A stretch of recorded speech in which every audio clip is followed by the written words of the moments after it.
ಮೆಚ್ಚಿನ very very natural ಆಗಿ ಅಭಿನಯಿಸುವಂತಹ ನಮ್ಮೆಲ್ಲರ ಪ್ರೀತಿಯ ರಾಜ್ ಬಿ ಶೆಟ್ಟಿ ಸರ್ ಕಾರ್ಯಕ್ರಮಕ್ಕೆ ಪ್ರೀತಿಯ ಸ್ವಾಗತ ಸರ್.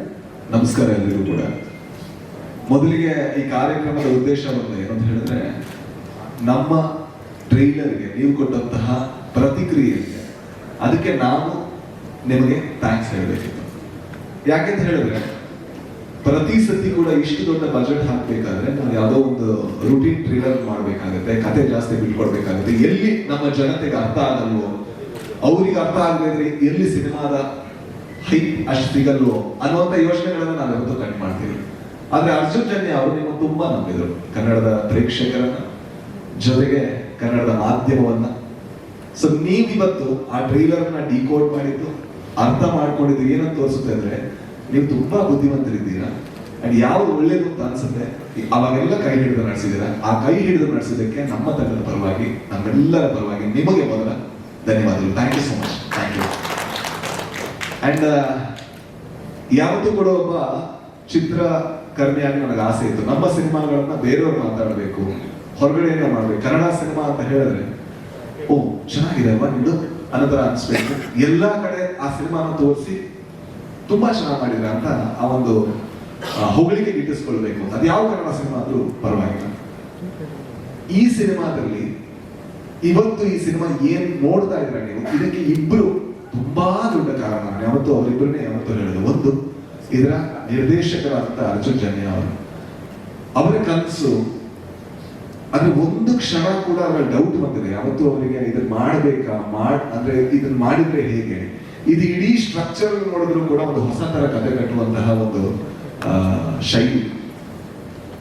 ಬಟ್ ಅವರ ಆ 3 ವರ್ಷದ ನಾನು ಯಾವತ್ತೂ ಅವ್ರು ಮಲಗಿದೆ ನೋಡಿಲ್ಲ. ನಾನು ಕೇಳ್ತಿದ್ದೆ ಎಷ್ಟು ಗಂಟೆ ಮಲ್ತಿರೋದು, 2 ಗಂಟೆ 1.5 ಗಂಟೆ ಅಷ್ಟೇ ನಿದ್ದೆ ಅವರಿಗೆ.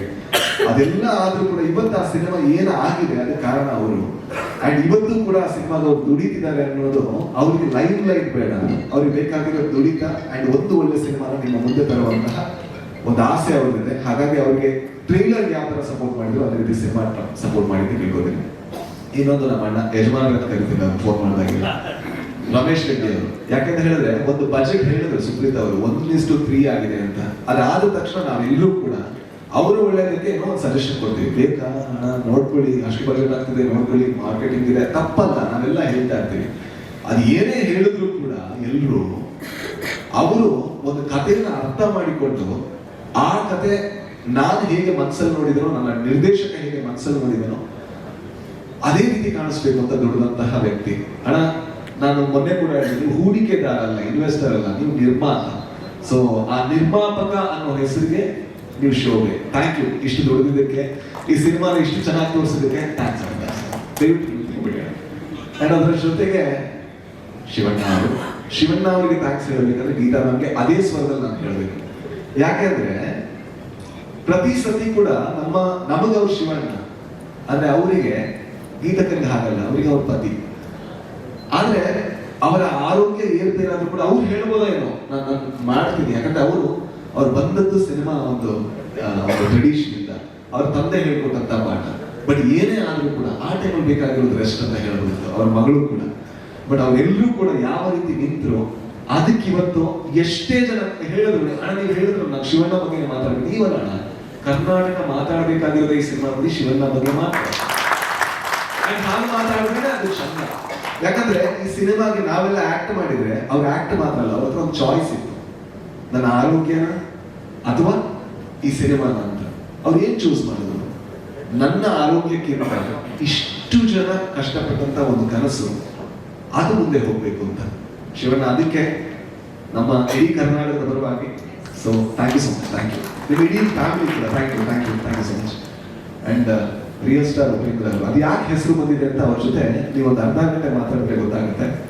ಅರ್ಧ ಗಂಟೆ ಏನಾದ್ರು 30 ದಿವಸ ಆದ್ರೆ ಅದಿನ್ನೂ ತುಂಬಾ ಚೆನ್ನಾಗಿ ಗೊತ್ತಾಗುತ್ತೆ. ಅಣ್ಣ ವ್ಯಕ್ತಿ ಅಲ್ಲ, ಇದು ವ್ಯಕ್ತಿ ಪೂಜೆ ಎಲ್ಲ ನಿಮ್ಮನ್ನು ಹೋಗ್ತಾ ಇಲ್ಲ.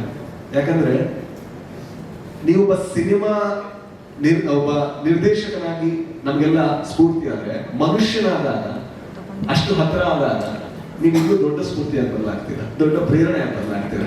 ಯಾಕಂದ್ರೆ ಇವತ್ತಿಗೂ ಕೂಡ, ಇವತ್ತು ಮಧ್ಯಾಹ್ನ ಕೂಡ ಅವ್ರ ಜೊತೆ ಮಾತಾಡ್ಬೇಕಾದ್ರೆ ಅವ್ರು ಹೇಳೋದು ಒಂದೇ ವಿಚಾರ, ಹೊಸದೇನಾದ್ರು ಮಾಡ್ಬೇಕು ಅಂತ.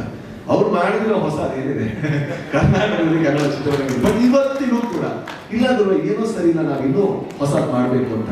ಐ ಥಿಂಕ್ ನಮ್ಮೆಲ್ಲ ಗೋಲ್ ಅಷ್ಟೇ, ಅಂದ್ರೆ ನಾವು ಹುಡುಕ್ತಾ ಇರ್ತೀವಿ, ಆಗುತ್ತಾ ಇರೋ ಬೇರೆ ಪ್ರಶ್ನೆ. ನಿಮ್ಮಿಂದ ಆಗಿದೆ, ನಮ್ಮಿಂದ ಅದ್ರ 1% ಆದ್ರೂ ಕೂಡ ನಾವು ಭಾಗ್ಯವಂತರು.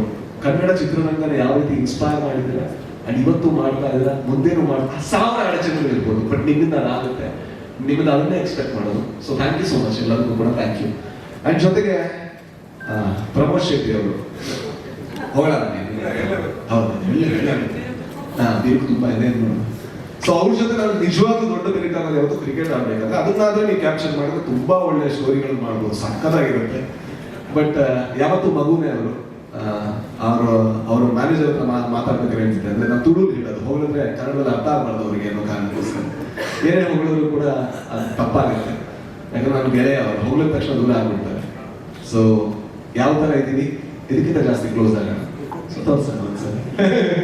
ಅಂಡ್ ಸತ್ಯ ಹೆಗಡೆಯವರು ಸರ್, ಈ ಕನಸನ್ನ ಕಟ್ಟೋದು ಬಹಳ ಕಷ್ಟದ ಕೆಲಸ. ಸೊ ಅದಕ್ಕೆಲ್ಲ ನೀವು ಯಾರು ಜೊತೆ ಆಗಿದ್ದೀರಾ, ನೀವು ಯಾವತ್ತೂ ಕೂಡ ಮುಂದೆ ಬರೋದೇ ಇಲ್ಲ. ಯಾಕಂದ್ರೆ ಯಾವಾಗಲೂ ಕಾಣಿಸೋದು ಆಕ್ಟರ್ಗಳು, ನಟರು ಎಲ್ಲರೂ ಕೂಡ. ಸೊ ಅಂಡ್ ಕೊನೆಯದಾಗಿ ಮತ್ತೆ ನಿಮಗೆ ಹೇಳಿ ಥ್ಯಾಂಕ್ ಯು ಸೋ ಮಚ್. ಈ ಸಿನಿಮಾನ ಯಾವ ರೀತಿ ಅಂದ್ರೆ ಟ್ರೈಲರ್ ರಿಲೀಸ್ ಆಗೋದಕ್ಕಿಂತ ಮುಂಚೆ ಇದೊಂದು ಕನ್ನಡದ ಒಳ್ಳೆ ಸಿನಿಮಾ ಆಗಿತ್ತು, ಇವತ್ತು ಕನ್ನಡದ ಮೋಸ್ಟ್ ಎಕ್ಸ್ಪೆಕ್ಟೆಡ್ ಸಿನಿಮಾ ಆಗಿದೆ. ಅದು ನಾವು ಮಾಡಿದ್ದಲ್ಲ, ನಾವು ಸಿನಿಮಾ ಮಾತ್ರ ಮಾಡಿದ್ರು, ಅದು ನೀವು ಮಾಡಿದ್ರು. ಹಾಗಾಗಿ ದಯವಿಟ್ಟು ಇದನ್ನು ಕಂಟಿನ್ಯೂ ಮಾಡಿ, ಯಾಕಂದ್ರೆ ಇದೊಂದು ಒಳ್ಳೆ ಪ್ರಯತ್ನ. ಅಂಡ್ ಆ ಒಳ್ಳೆ ಪ್ರಯತ್ನದಲ್ಲಿ ಹೊಸತನ ಇದೆ, ಹೊಸತನವನ್ನೇ ಈ ಸಿನಿಮಾದಲ್ಲಿ ಹುಡುಕಿ ಅಂಡ್ ಹೊಸತನದೊಂದಿಗೆ ಹೊರಗೆ ಬನ್ನಿ, ಹೊಸತನದ ಬಗ್ಗೆ ಮಾತಾಡಿ. ಸೊ ಇದೊಂದು ಹೊಸ ಶಕೆಯಾಗಿ ಒಳ್ಳೆಯ ಕನ್ನಡ ಸಿನಿಮಾ ಇನ್ನೂ ಜಾಸ್ತಿ ಬರಲಿ. Thank you so much. Thank you so much Rajesh sir, thank you so much. ಏನ್ ಚೆನ್ನಾಗಿ ಮಾತಾಡ್ತಾರೆ. Thank you so much. ಇದೀಗ